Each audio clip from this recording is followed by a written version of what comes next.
Bonjour, bienvenue sur Comment fait-on, heureux de vous retrouver pour une nouvelle recette. Nous allons réaliser aujourd'hui un pesto aux fans de radis. Et oui, dans le radis, tout est bon, que ce soit la racine ou les feuilles, donc rien ne se perd. Pour faire le pesto de fans de radis, c'est vraiment très simple. Dans un premier temps, on prend les 15 grammes de pignons de pain, on trouve ça partout dans le commerce, et on les fait revenir un petit peu à la poêle sans rien rajouter, c'est déjà très gras, donc il n'y a pas besoin de rajouter quoi que ce soit, et on les fait dorer un petit peu. Évidemment, après, vous lavez vos fans de radis, vous rajoutez 6 feuilles de basilic, des petites feuilles de basilic, hein. On reste quand même dans le classique du pesto. On prépare une gousse d'ail et puis le demi-jus de citron. En fait, il faut tout préparer à l'avance, ainsi que le parmesan. Alors, j'ai dit 15 grammes de pignon de pain, c'est 10 grammes de pignon de pain, hein, 10 grammes, et c'est 15 grammes de parmesan, c'est pour ça que je me suis trompé, 15 grammes de parmesan. Donc voilà, il ne nous restera plus qu'à rajouter le sel, le poivre, ainsi que l'huile d'olive, mais ça, l'huile d'olive, c'est vraiment à vue, et je vous explique ça tout de suite. Dans un premier temps, je vais prendre mon petit mixeur, et je vais rajouter toute la préparation feuille dans le mixeur.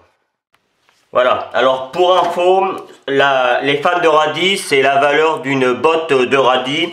Je l'ai pesé, c'est pas lourd, hein, mais j'en ai 60 grammes, ça vous donne une idée. Après, de toute façon, c'est surtout quand on rajoutera l'huile d'olive que ça va être important, suivant la consistance que l'on veut obtenir son pesto. Mais là, sur le coup, voilà, ça vous donne juste une idée.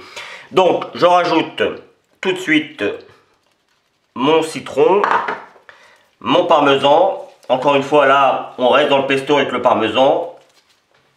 Et les pignons de pain.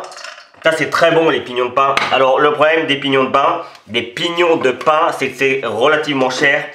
Et on peut pas en utiliser trop, c'est vraiment très cher.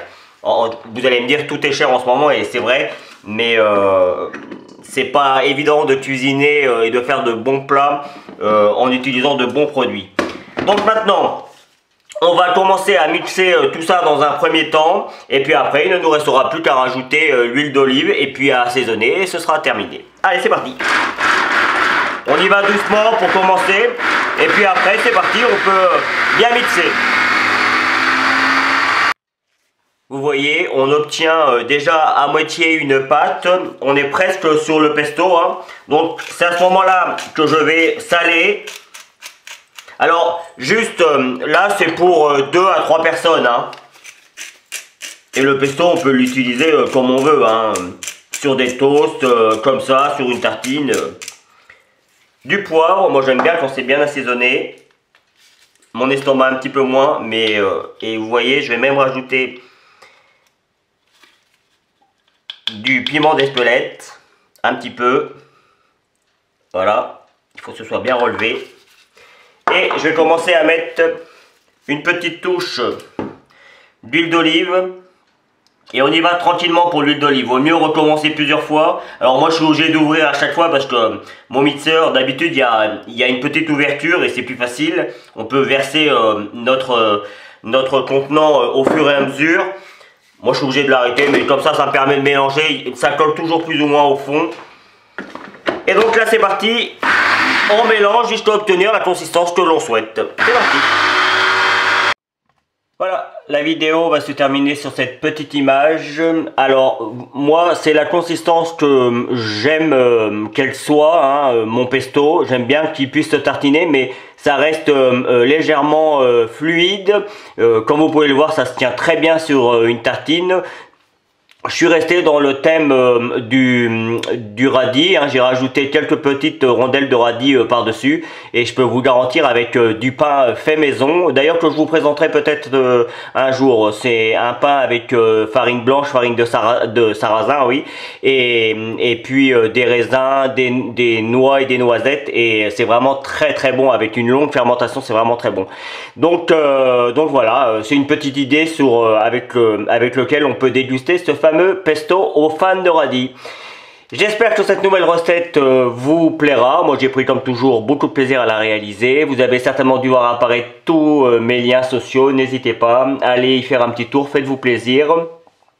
Et puis si vous continuez un petit peu plus longtemps, ce dont je vous invite à faire, vous allez également retrouver le lien qui va vous permettre de vous abonner à ma chaîne YouTube si vous ne l'avez pas encore fait. Celui qui va vous amener sur mon site www.commentfaiton.com où vous retrouverez l'ensemble, une grande partie de mes recettes.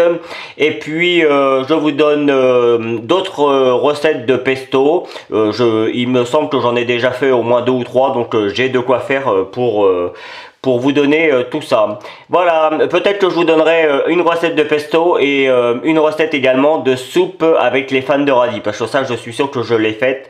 Donc c'est aussi une façon de manger les fans de radis et de ne pas les perdre. A bientôt sur Comment fait-on. Merci pour votre fidélité. Salut. Vous pouvez vous abonner maintenant à ma chaîne YouTube, c'est ici. N'oubliez pas la petite cloche pour les notifications. Vous avez également le lien qui va vous amener sur mon site www.commentfaiton.com où vous retrouverez l'ensemble de mes recettes. Et je vous donne 2 autres recettes ici qui vous seront très utiles. A bientôt sur Comment fait-on.